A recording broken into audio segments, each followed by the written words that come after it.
क्यों गंगा मैया को भगवान शिव जी की जटाओं में आना पड़ा। बहुत समय पहले सूर्यवंशी राजा दिलीप के पुत्र भगीरथ नाम के एक प्रतापी राजा पृथ्वी पर शासन कर रहे थे।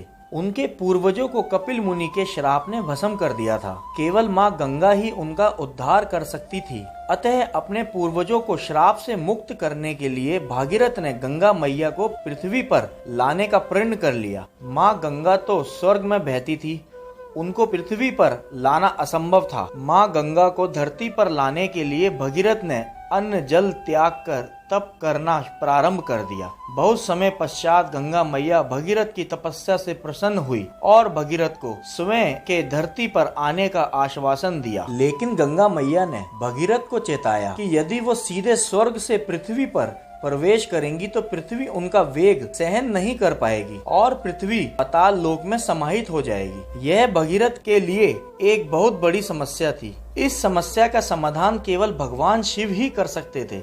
अतः अब भगीरथ ने भगवान भोलेनाथ की आराधना करना प्रारंभ कर दिया।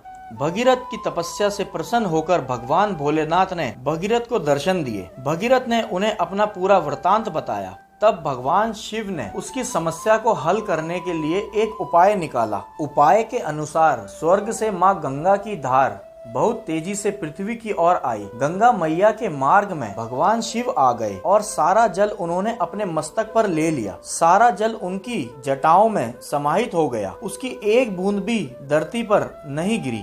फिर भगवान शिव ने माँ गंगा की धार को 7 धाराओं के रूप में पृथ्वी पर प्रवाहित किया और इस प्रकार गंगा मैया का पृथ्वी पर प्रवेश हुआ और भगीरथ के पूर्वज भी श्राप से मुक्त हो गए।